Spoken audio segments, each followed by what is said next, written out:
Corona महामारी का जब दौर चल रहा होता है तो कई सारे नेता अंडरग्राउंड हो जाते हैं, जनताओं से रूबरू होने का जो है वो सिलसिला कम कर देते हैं और जनता जो है त्राहिमाम करने लगती है।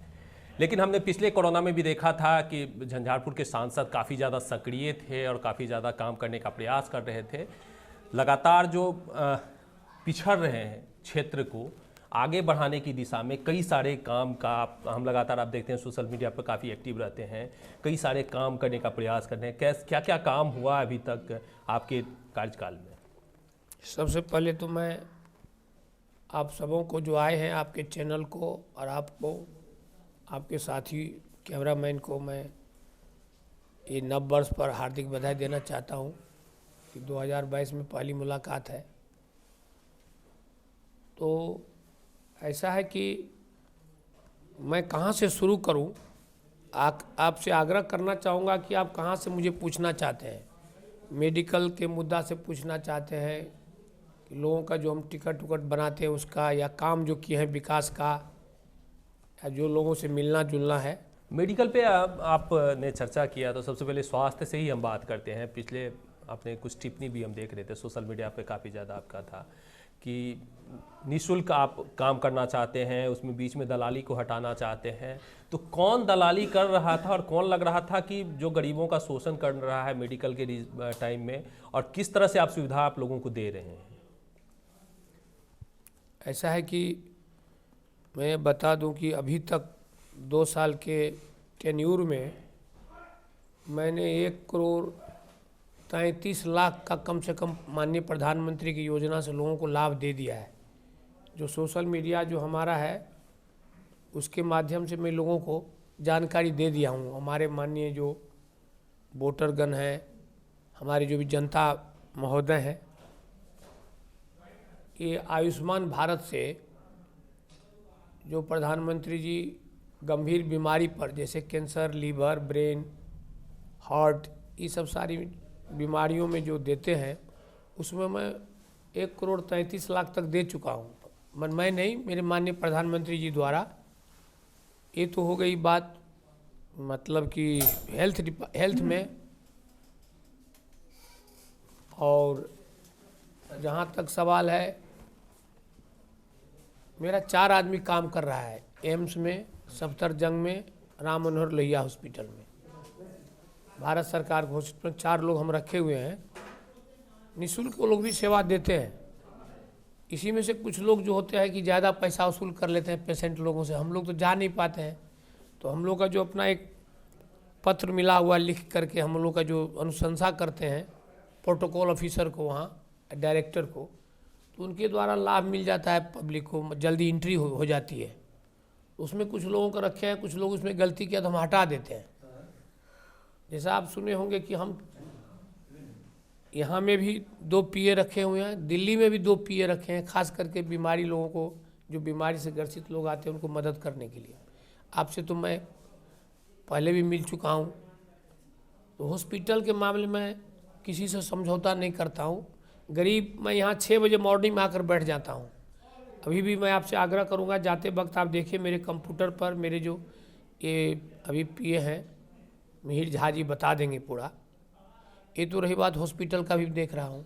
आयुष्मान भारत से माननीय प्रधानमंत्री द्वारा मैं कम से कम 10 करोड़ से ज़्यादा का योजना लाया हूँ, जो 50 बेड का हॉस्पिटल बनने जा रही है। कहाँ पे? यह है हमारे गांव, घर से करीब 3-4 किलोमीटर सरकारी ज़मीन पड़ी हुई थी, और हमारे जिला पदाधिकारी महोदय जांच करके ले गए हैं। छारापट्टी दुर्गीपट्टी के बीच में एक जगह है। उसके बाद मैंने प्रधानमंत्री जी से आग्रह किए थे कोरोना काल में, तो कोरोना हॉस्पिटल दे रहे हैं आयुष्मान भारत का करके, आयुष्मान हॉस्पिटल, जिसमें 73 लोगों की नौकरी मिलेगी। उसमें 11 डॉक्टर होंगे और बहुत सारे पदाधिकारी होंगे, वर्कर होंगे, 4th ग्रेड 3rd ग्रेड का। और मैंने अभी मंगल पांडे जी से भी आग्रह किया था 2 महीना 3 महीना पहले। उन्होंने कहा कि हर ब्लॉक से आप 2-2 हॉस्पिटल के बारे में लिखिए, अनुशंसा कीजिए पीएससी के बारे में। तो वो भी मैं लिखा हूँ, उसका अभी तक बिहार सरकार से जवाब उनके साथ नहीं आया है। तो ये तो मेरी कोशिश है हेल्थ में। और टिकट, कोई गरीब का अगर टिकट नहीं बनता है, कोई अगर टिकट पीएनआर ले लेते हैं वेटिंग लिस्ट का टिकट, तो उसके लिए भी आदमी हम डिप्यूट किए हुए हैं दिल्ली में। अगर आप हमारे मोबाइल पे या हमारे पीए के मोबाइल पे पीएनआर नंबर और टिकट का जो वेटिंग लिस्ट नंबर भेजिएगा तो करीब करीब डेली का हम 10 टिकट बनवा देते हैं माननीय रेल मंत्री जी से। जो हम लोग का कोटा है, पहले का भी माननीय संसद लोग करते थे। तो पहले सोशल मीडिया इतना नहीं था, अभी आप लोग के माध्यम से लोग जागरूक हो गए हैं, तो उसमें भी हम प्रयास करते हैं। आपका समय ज़्यादा नहीं लूँगा। उसके बाद रही विकास की बात, तो जैसा आप लोग सब जानते होंगे 1997 में उस समय के कृषि मंत्री हमारे चतुरानंद मिश्र जी और उस टाइम के AR किदवई साहब गवर्नर थे और राजकुमार महासेठ पशुपालन मंत्री थे। बहुत सारे मंत्री गण आ करके और उस टाइम के जो कृषि मंत्री चतुरानंद मिश्र जी आ करके राजनगर में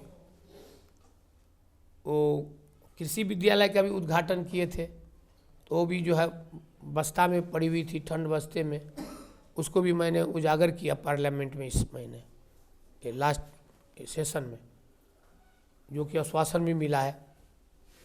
उसके बाद देखिए केंद्रीय विद्यालय के में मैं 3 बार बात उठाई। कृषि के क्षेत्र में आपने कहा कि कृषि विद्यालय की अभी तक बिहार में पूसा एग्रीकल्चर के नाम काफ़ी ज़्यादा विख्यात है, लेकिन डेड जोन बना करके इसको रख दिया गया है कृषि के क्षेत्र में। तो लगता है सुनियोजित तरीका से जो मधुबनी जिला को डेड जोन घोषित किया एग्रीकल्चर के क्षेत्र में, ऐसा तो मुझे नहीं लगता है।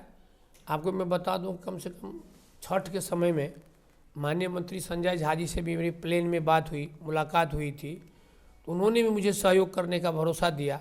और जैसे खोपा है, खोपा में देखे होंगे एग्रीकल्चर लैंड चारों तरफ से घेरा हुआ है, वायर फेंसिंग है, तो वहाँ के लिए भी मैं एग्रीकल्चर कॉलेज के लिए माननीय मुख्यमंत्री जी को लिखा हूँ, कृषि मंत्री को भी लिखा हूँ, बिहार सरकार। फर्स्ट सेकेंड चीज़ वो राजनगर वाले जो है वो ठंड बस्ते में किसी कारण से होगा, पहले की सरकार जो थी ना, वो सरकार द्वारा पहल नहीं किया गया।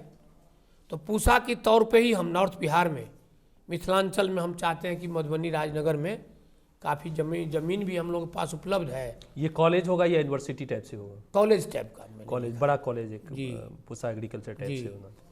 तो एग्रीकल्चर पर भी मैं बात कर रहा हूँ। रेलवे के बारे में अगर पूछें तो रेलवे के झंझारपुर रेलवे लाइन के काम अभी हमने 2-3 बार सवाल उठाया तो काम चालू भी हो गया है। 250 करोड़ रुपया सेंक्शन किया गया माननीय रेल मंत्री जी द्वारा। सारे हमारे पास डॉक्यूमेंट है, मैं आपको प्रूफ के साथ दे दूंगा जो जवाब आया है। केंद्रीय विद्यालय का भी मुझे आज कल जवाब आया है, तो जिला पदाधिकारी को भी आज चिट्ठी मैंने लिखा है, वो बता देंगे। उनके द्वारा अनुशंसा जाएगा यहाँ से जिला से, तब वो लोग भी जगह का खोज करेंगे और मोस्ट प्रोबेबली कि हम लोग रामपट्टी में कोशिश कर रहे हैं, रामपट्टी में केंद्रीय विद्यालय भी हो जाएगा। उसके बाद आपको 4 चीनी मिलें बंद पड़ी हुई है। हाँ, चीनी मिल पे बड़ा सवाल उठते रहता है कि मुख्यमंत्री जी कभी वादा करके गए थे, आप तो उनका प्रतिनिधित्व करते हैं, चीनी मिल नहीं चल पाया। तो ऐसा सर कि मैं लास्ट सेशन में चीनी मिल के बारे में माननीय कृषि मंत्री से आग्रह किया कि ये 1937 या इससे पहले मेरे ख्याल से दरभंगा महाराज द्वारा बनाया गया था, लोहट, सकरी, रैयाम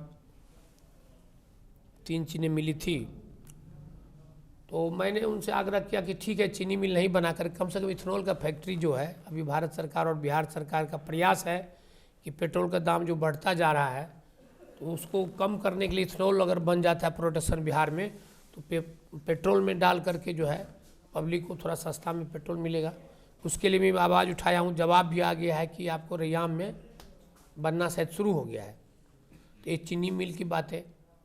और जैसा कि आप जानते हो कि जयनगर में ओवर ब्रिज वगैरह का प्रॉब्लम था रेलवे का, वो भी उठाया था, वो भी काम चालू हो गया है। जो भारत सरकार का जो मामला है, मैं कोशिश करता हूं कि ईमानदारी से उठाऊं, जनता का दुख के बारे में बताऊं। एक लॉ एंड ऑर्डर की बड़ी समस्या रहती है आपके, खास करके यदि झंझारपुर बेल्ट की बात की जाए तो काफ़ी ज़्यादा लॉ एंड ऑर्डर का यहाँ पे समस्या रहता है। किस तरह से आप उस पर काम हो रही है? लेकिन लॉ एंड ऑर्डर के बारे में ये तो बिहार सरकार का मामला है और हमारे अपने सरकार के बारे में हम कैसे बोलेंगे। हमारे माननीय मुख्यमंत्री जी प्रयासरत हैं, अगर कोई चोरी करता है तो पकड़ाता भी है। और अभी शायद हो सकता है कुछ दिन, चंद दिनों में एडमिनिस्ट्रेशन का कुछ चेंजिंग भी हो सकता है, जैसा मुझे जानकारी मिली हुई है। तो हो सकता है उसके बाद थोड़ा अच्छा भी होगा, और अच्छा हो रहा है। बहुत सारे लोग पकड़ाए भी हैं, और जब से माननीय मुख्यमंत्री जी ने हार्ड स्टेप लिए हैं शराबबंदी पर, उस पर भी थोड़ा सा अब अंकुश लगा है हमारे बॉर्डर पर। जैसा कि आप लोग भ्रमण किए होंगे तो पता चला होगा, जिस रफ्तार में पहले पकड़ाता था, लोग पार करते थे, चोरी करते थे, स्मगलिंग करते थे, उस शराब पर भी शराबबंदी थोड़ा सा माननीय मुख्यमंत्री जी का जो प्रयास है उस पर थोड़ा अमल किया गया है।